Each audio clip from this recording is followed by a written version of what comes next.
Hello students, very good morning and welcome to the chemistry lecture. Chemistry आ chemical दुनिया में तमारू स्वागत है। सरस्वती ग्रुप ऑफ एज्युकेशन आ शैक्षणिक प्रोग्राम में हूँ जतीन पूरण वैरागी आप सौनु स्वागत करूँ छूँ। આપણે ધોરણ 11નું કેમેસ્ટ્રી ભણી રહ્યા છીએ। ધોરણ 11ના કેમેસ્ટ્રીમાં ચેપ્ટર નંબર 4 ચાલુ છે। ચેપ્ટર નંબર 4નું નામ શું છે તો કે રાસાયણિક બંધન અને આણ્વીય રચના। રાસાયણિક બંધન અને આણ્વીય રચના એટલે કે molecular structure and chemical bonding. Okay, એમાં આજે આપણે પહોંચ્યા છીએ લેક્ચર નંબર 6। લેક્ચર નંબર 5 સુધી આપણે અલગ અલગ પ્રકારના થોડી સહસંયોજક બંધની ચર્ચા કરી લાસ્ટ ટાઈમ। સહસંયોજક બંધમાં એવું હતું કે બે તત્વો અથવા પરમાણુઓ એક એક ઇલેક્ટ્રોનની ભાગીદારી કરી એક ઇલેક્ટ્રોન યુગ્મ બનાવે ભાગીદારીમાં તો એક સહસંયોજક બંધ બને એટલે કે સિંગલ બોન્ડ બને।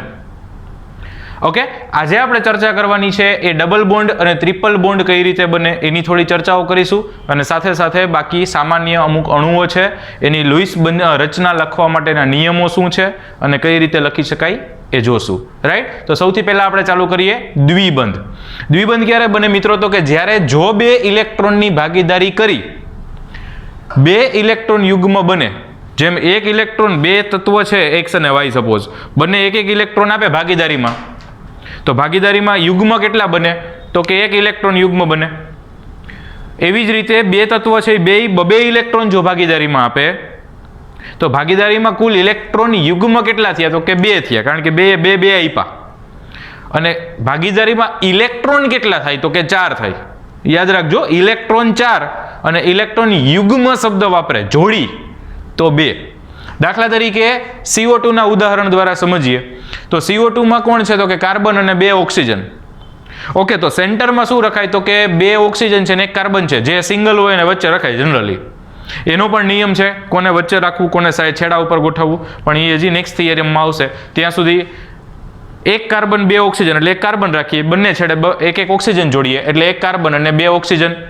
ઓકે, હવે સૌથી પહેલા કાર્બનનો વિચાર કરીએ તો કાર્બનની કયા સમૂહનું તત્વ છે તો કે કાર્બન છે એ 14મા સમૂહનું તત્વ છે। 14મું સમૂહનું તત્વ એટલે બાહ્ય કક્ષામાં 4 ઇલેક્ટ્રોન હોય। બાહ્ય કક્ષામાં 4 ઇલેક્ટ્રોન છે એટલે એને અષ્ટક પૂર્ણ કરવા માટે 4 સાથે ભાગીદારી કરવી પડે।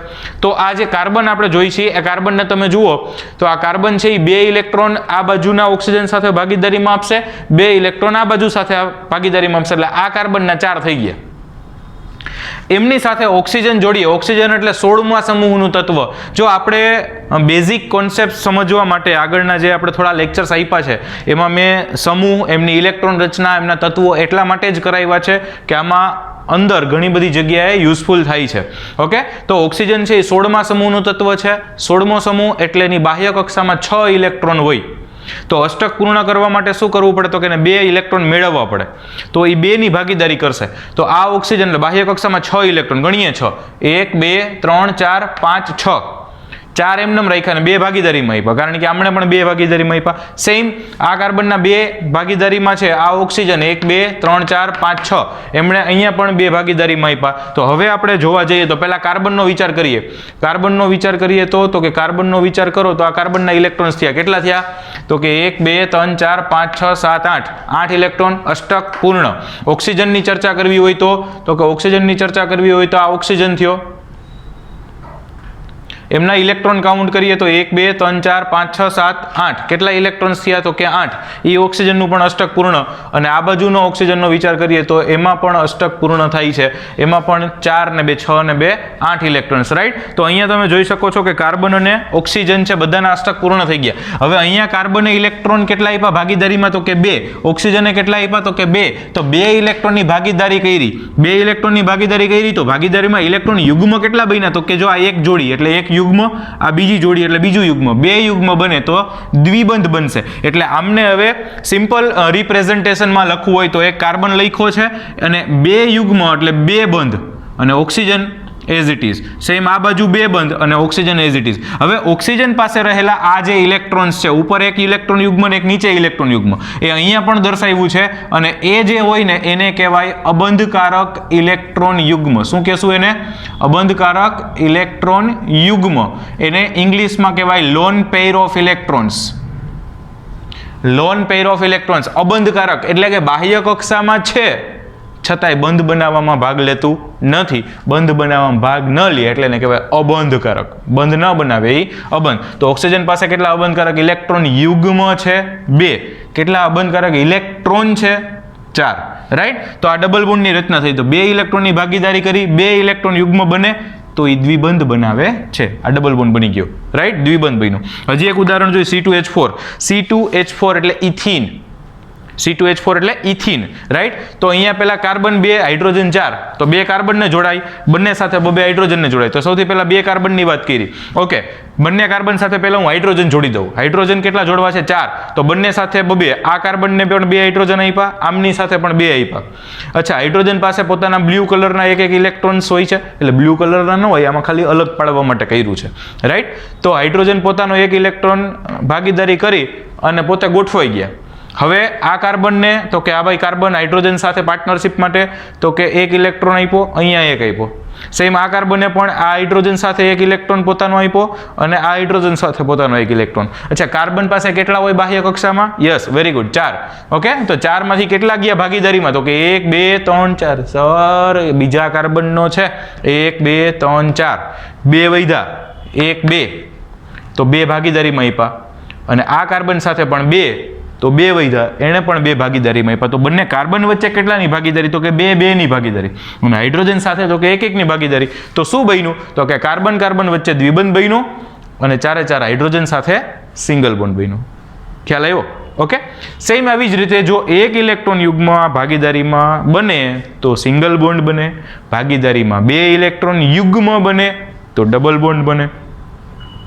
તો જો ભાગીદારીમાં 3 ઇલેક્ટ્રોન યુગ્મ બને તો ત્રિબંધ બને, ટ્રિપલ બોન્ડ બને. 3 ઇલેક્ટ્રોન યુગ્મ ક્યારે બને? તો કે બંને તત્વો 3 ઇલેક્ટ્રોન પાર્ટનરશિપમાં આપશે ત્યારે. ઓકે, તો જ્યારે 3 ઇલેક્ટ્રોન યુગ્મની ભાગીદારી કરે તો ત્રિબંધ બને. એમાં પહેલું ઉદાહરણ આપણે જોઈએ નાઇટ્રોજન અણુ. એને N2 અણુ પણ કહેવાય અને નાઇટ્રોજન અણુ પણ કહેવાય. રાઈટ. તો 2 જ નાઇટ્રોજન જોડવાના છે. એકદમ સિમ્પલ વાત. તો 2 નાઇટ્રોજન લખ્યા છે. હવે નાઇટ્રોજન છે એ કયા સમૂહનું તત્વ? તો કે 15મા સમૂહનું તત્વ. 15મા સમૂહનું તત્વ એટલે એની બાહ્ય કક્ષામાં 5 ઇલેક્ટ્રોન હોય.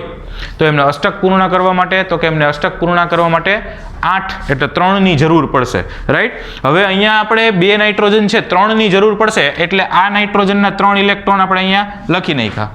રાઈટ. વૈધા કેટલા? 2. તો એ 2 ને આ બાજુ લખ્યા. સેમ એવી જ રીતે આ નાઇટ્રોજન એમના 3 અહીંયા લખ્યા, 2 અહીંયા લખ્યા એટલે 5 થઈ ગયા. ઓકે, પ્રશ્ન ઘણા એમ થાય સર ન્યાય કે ઘડીક તમે કે 2 ની ભાગીદારી કરાવો, ક્યારેક 1 ની ભાગીદારી, ક્યારેક 3 ની, કેમ ખબર પડે? તો કઈ જોવાનું અષ્ટક પૂર્ણ કરવા માટે કેટલા ઘટે છે, જેટલા ઘટતા હોય એટલાની ભાગીદારી થાય. ઓકે, તો અહીંયા 3 ઘટતા હતા એટલે મેં 3 ની ભાગીદારી કરાવી. એવી જ રીતે બંને નાઇટ્રોજને 3 ની પાર્ટનરશિપ કરી. યસ. તો પાર્ટનરશિપમાં કેટલા ઇલેક્ટ્રોન યુગ્મ બન્યા? 3. 1, 2, 3. તો નાઇટ્રોજન વચ્ચે ટ્રિપલ બોન્ડ અને આ નાઇટ્રોજન પાસે એક અબંધકારક ઇલેક્ટ્રોન યુગ્મ, 1 lone pair of electron is there with each nitrogen. Right. So second nitrogen તો એમની પાસે પણ એક લોન પેર ઓફ ઇલેક્ટ્રોન્સ વધે છે.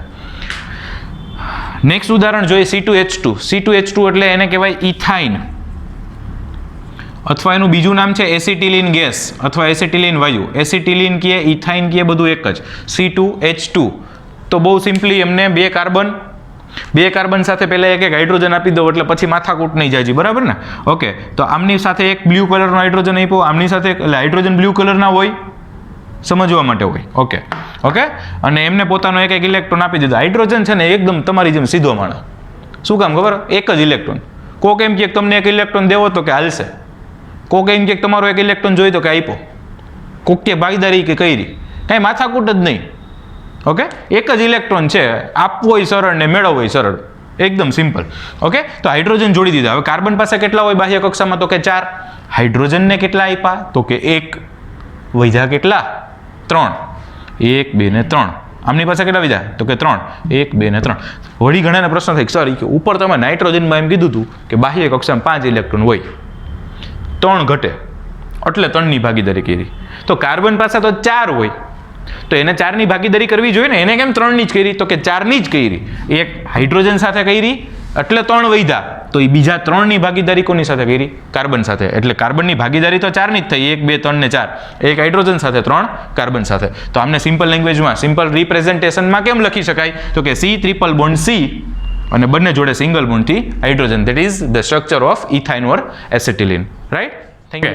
નેક્સ્ટ ટોપિક છે મિત્રો લુઈસ રજૂઆત. સાદા અણુઓની લુઈસ રજૂઆત, અથવા એને સાદી ભાષામાં કહેવાય લુઈસ રચના. એટલે લુઈસ રચના તો આપણને ઓલરેડી આવડે છે. ઇલેક્ટ્રોનની યોગ્ય રીતે ગોઠવણી કરી અને અણુની રચના આપણે કરવાની, જે આપણે આગલા ટોપિકમાં પણ કરી. હમણાં single bond, double bond, triple bond સમજાય એમાં પણ કરી. પણ એના અમુક ચોક્કસ નિયમો છે. આજે આપણે એ સમજી અને એના આધારે આપણે સાદા અણુઓ અને આયનો બેયની ઇલેક્ટ્રોન રચના કરવાની છે, લુઈસ રચનાઓ કરવાની છે. રાઈટ. સૌથી પહેલો નિયમ છે કે લુઈસ બિંદુ રચના છે એ ભાગીદારી કરેલા ઇલેક્ટ્રોન યુગ્મ અને અષ્ટકના નિયમના સંદર્ભમાં બંધન સમજાવે છે. બંધન એટલે બંધ. આપણે લુઈસ રચના પ્રમાણે બંધ કેમ સમજાવ્યો? તો કે ભાગીદારી કરેલા ઇલેક્ટ્રોન યુગ્મ, આપણે જોયું ભાગીદારી કરેલા એક ઇલેક્ટ્રોન યુગ્મ હોય તો સિંગલ બોન્ડ બને, ભાગીદારી કરેલા બે ઇલેક્ટ્રોન યુગ્મ હોય તો ડબલ બોન્ડ બને. એટલે ભાગીદારી કરેલા ઇલેક્ટ્રોન યુગ્મ અને અષ્ટકના નિયમ, બે ઘટતા હતા તો બે ની ભાગીદારી કરી, ત્રણ ઘટતા હતા તો ત્રણ ની ભાગીદારી કરી, તો એના આધારે બંધની રચના સમજાવે છે. લુઈસ બિંદુમાં, લુઈસ નિરૂપણમાં શેને આધારે સમજાવે? તો કે એક ભાગીદારી કરી છે એના આધારે, બીજું અષ્ટકના નિયમ, આના આધારે બંધ સમજાવવામાં આવે છે. સેકન્ડ પોઈન્ટ, તેના આધારે મહદઅંશે અણુની રચના અને તેના ગુણધર્મો સમજાવી શકાય. જો આ ક્યાંક કદાચ MCQમાં પૂછવું હોય તો આ પોઈન્ટ પૂછી શકે કે લુઈસ બિંદુ રચનાને આધારે શું સમજી શકાય? તો કે અણુની રચના અને તેના ગુણધર્મો થોડા ઘણા સમજાવી શકાય કે ભાઈ અહીંયા સિંગલ બોન્ડ છે, અહીંયા ડબલ બોન્ડ છે, એવું. પણ બંધન અને વર્તણૂક સંપૂર્ણ સમજી શકાય નહીં. તો એવો પ્રશ્ન કદાચ MCQ પૂછે કે શું સમજી ના શકાય? તો કે બંધન સંપૂર્ણ ના સમજી શકાય, અને વર્તણૂક કેવી હશે, એનું બિહેવિયર કેવું બનશે, એનો નેચર કેવો બનશે, એ સમજી શકાય નહીં. અણુની રચના અને ગુણધર્મો સમજાઈ શકાય, બંધન અને વર્તણૂક સંપૂર્ણ ન સમજી શકાય. જો ઘણા પાછો પ્રશ્ન થાય બંધન તો સમજાવે છે પણ સંપૂર્ણ સમજી શકાય નહીં. રાઈટ. અને આ લખવા માટે, તેના માટે એટલે કે લુઈસ રચના લખવા માટે શું કરવું પડશે? તો કે પેલું, કુલ સંયોજકતા ઇલેક્ટ્રોનની સંખ્યા મેળવાય છે. કેટલા ઇલેક્ટ્રોન સંયોજાય છે એના આધારે આપણે લુઈસ રચના લખીએ છીએ. ઋણ આયન માટે એક ઇલેક્ટ્રોન ઉમેરાય, ધન આયન માટે એક ઇલેક્ટ્રોન ગુમાવાય. માની લો કે કોઈ આયન બને છે, ઋણ આયન બને, -1 ચાર્જ છે તો એક ઇલેક્ટ્રોન એમાં ઉમેરવો પડશે.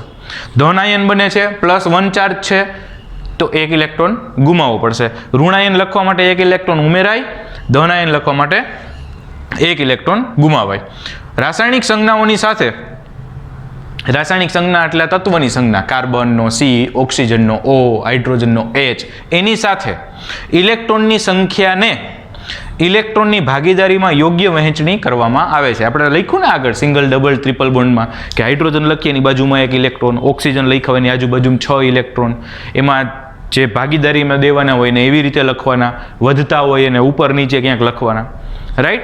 તો સંજ્ઞા લખવાની, આજુબાજુમાં ઇલેક્ટ્રોન યોગ્ય રીતે લખવાના. એ આપણે પ્રેક્ટિસ કરશું એટલે ખબર પડતી જશે કે કેમ યોગ્ય રીતે લખાય. રાઈટ. નેક્સ્ટ મુદ્દો છે સામાન્ય રીતે ઓછો વિદ્યુત ઋણ કેન્દ્રમાં અને વધુ વિદ્યુત ઋણ છેડાઓ પર લખાય. જો આપણે કીધું ને કોને વચ્ચે લખવાનું, તો કે આપણે જો CO2 માં એક કાર્બન, બે ઓક્સિજન, એટલે કાર્બનને વચ્ચે રાખ્યું, ઓક્સિજન છેડા ઉપર રાખ્યા, એવું નથી. એના માટે નિયમ છે કે ઓછો વિદ્યુત ઋણ જે હોય, ઓછો વિદ્યુત ઋણ, વધુ વિદ્યુત ઋણ કેમ નક્કી કરશો? તો કે આવર્ત કોષ્ટકમાં આ બાજુના જે બધા હોય, લેફ્ટ હેન્ડ સાઈડના, એ બધા ઓછા વિદ્યુત ઋણ હોય. આમ 15મો સમૂહ, 16મો સમૂહ, 17મો સમૂહ, એ બધા વધુ વિદ્યુત ઋણ હોય. પછી કયા બે સમૂહના તત્વો છે એ આપણે કમ્પેરિઝન કરી નાખવાની. જે જમણી બાજુવાળા હોય આવર્ત કોષ્ટકમાં, જમણી બાજુ, તમારી જમણી બાજુ નહીં, આવર્ત, તમે આમ આવર્ત કોષ્ટક જોવો એમાં જમણી બાજુ 15, 16, 17 વાળા હોય તો એ વધુ વિદ્યુત ઋણ થાય, એની આ બાજુ વાળા હોય તો ઓછા વિદ્યુત ઋણ થાય. તો ઓછા વિદ્યુત ઋણ હોય એને કેન્દ્રમાં લખવાના, અને વધુ વિદ્યુત ઋણ હોય એને છેડાઓ પર લખવાના. એકલ બંધની ગણતરી બાદ પહેલા તો સિંગલ બોન્ડ જ મૂકવાનો. સિંગલ બોન્ડ કર્યા પછી વધેલા ઇલેક્ટ્રોન બહુબંધમાં એટલે કે મલ્ટિપલ બોન્ડમાં, મતલબ ડબલ બોન્ડમાં અથવા ટ્રિપલ બોન્ડમાં અથવા અબંધકારક ઇલેક્ટ્રોન યુગ્મ તરીકે લખાય છે. આપણે અમુકમાં ડબલ બોન્ડ બનાવ્યા, અમુકમાં ન બનાવ્યા ને એને અબંધકારક ઇલેક્ટ્રોન યુગ્મ તરીકે લખી નાખ્યા. રાઈટ. તો એ તો કેટલાની જરૂરિયાત છે એના ઉપર. જો જરૂરિયાત હોય તો ડબલ બોન્ડ, ટ્રિપલ બોન્ડ બનાવવાનું, તો એમાં મૂકવાના. ન હોય તો પછી એને અબંધકારક ઇલેક્ટ્રોન યુગ્મ તરીકે લખી નાખવાના. રાઈટ. ઉદાહરણ જોઈએ એટલે ખબર પડશે. પેલો આપણે O2 અણુ બનાવીએ. હવે O2 અણુ એટલે કેટલા? આમાં જો વધુ વિદ્યુત ઋણ, ઓછા વિદ્યુત ઋણની કાંઈ જરૂર નથી, કારણ કે બંને ઓક્સિજન છે, કોઈ જ પ્રોબ્લેમ નથી. તો બે ઓક્સિજન જોડીએ. હું બે ઓક્સિજન લખું છું. રાઈટ. હવે ઓક્સિજન એટલે કેવો સમૂહ? તો કે 16મો સમૂહ. બાહ્ય કક્ષામાં કેટલા ઇલેક્ટ્રોન? તો કે 6. કેટલા જોઈએ? તો કે 2. એટલે 8 થાય, અષ્ટક પૂર્ણ થાય, મતલબ 2 ની ભાગીદારી કરશે. તો હું પહેલા 2 અહીંયા લખી નાખું ભાગીદારીમાં, 1 આ 2. તો 6 માંથી 2 ગયા, કેટલા વધ્યા? 4. 1 2 3 અને 4. આ ઓક્સિજનના 6 નો હિસાબ પૂરો થઈ ગયો. 1 2 3 4 5 6. જો આપણે કોઈનું કાંઈ બાકી નથી રાખતા, બધાને પોતપોતાના ઇલેક્ટ્રોન લઈને છૂટા કરી દેવાના, માથાકૂટ નહીં ખોટી, રાઈટ? તો આમના 6 ઇલેક્ટ્રોન થઈ ગયા. તો કે યસ સર. આ ઓક્સિજન, તો કે એ ઓક્સિજન પાસે 6, એને 2 ની જરૂર પડે, એટલે એ પહેલા 2 ભાગીદારીમાં આપી દેશે. અહીંયા લખ્યા આપણે ભાગીદારીમાં 2 લખ્યા, આ 3 આ 4 આ 5 અને આ 6 થઈ ગયું. ફાઇન. તો હવે તમે જુઓ તો બંને ઓક્સિજનની ઇલેક્ટ્રોન વ્યવસ્થિત લખાઈ ગયા છે. હવે તમે જુઓ આ ઓક્સિજનના કેટલા ઇલેક્ટ્રોન્સ થયા? તો કે સર 1 2 3 4 5 6 8 થઈ ગયા. વેરી ગુડ, અષ્ટક પૂર્ણ. આ ઓક્સિજન, તો કે એમનું પણ અષ્ટક પૂર્ણ. ઓકે, આ ગોળાકાર છે એવું ધારી લેજો. ઓકે, આને સિમ્પલ વેમાં લખવું હોય તો કે એક ઓક્સિજન, બીજો ઓક્સિજન અને એમની વચ્ચે ડબલ બોન્ડ, 2 ઇલેક્ટ્રોન યુગ્મની પાર્ટનરશિપ થઈ એટલે ડબલ બોન્ડ, અને બંને પાસે 2 અબંધકારક ઇલેક્ટ્રોન યુગ્મ. આમની પાસે પણ 2 અબંધકારક ઇલેક્ટ્રોન યુગ્મ અને આમની પાસે પણ 2 અબંધકારક ઇલેક્ટ્રોન યુગ્મ. આ 2 જ કેમ લખ્યા? તો કે 2 જ વૈધા છે, એ બાહ્ય કક્ષામાં છે છતાંય બંધ બનાવવામાં ભાગ લેતા નથી, એટલે એને આપણે કીધું છે અબંધકારક ઇલેક્ટ્રોન યુગ્મ, રાઈટ? એવી જ રીતે આપણે ઓઝોનની ઇલેક્ટ્રોન રચના લખવી છે, સોરી લુઈસ રચના લખવી છે. ઓઝોનની લુઈસ રચના લખવી હોય તો એના માટે 3 ઓક્સિજનની જરૂર પડશે. ખાસ ધ્યાન આપજો, આમની લુઈસ રચના ઇલેક્ટ્રોનની દ્રષ્ટિએ થોડી વિચિત્ર છે. પહેલા હું 3 ઓક્સિજન લખું છું. અચ્છા, 6 ઇલેક્ટ્રોન 2 ભાગીદારીમાં, યાદ રહી ગયું? ગુડ. આ 1 આ 2 આ 3 આ 4 આ 5 આ 6. હાલો, એનું કામ પતી ગયું. હવે હું આ એક ઓક્સિજન જુદો કરું છું. એમના 6, 2 તો પાર્ટનરશિપમાં આપશે, એટલે 1 2 વધશે કેટલા? એમની પાસે 4, એટલે 1 2 અને 2 પાછા અહીંયા પાર્ટનરશિપમાં આપશે. હવે પ્રશ્ન થાય કે જો અહીંયા 2 પાર્ટનરશિપમાં આપે તો આ ઓક્સિજન પણ, તો કે 2 પાર્ટનરશિપમાં આપશે અને 4 વધશે. એ મેં નાના ડોટ એટલે કર્યા છે કે પાછા એ આપણે નીકાળવાના જ છે.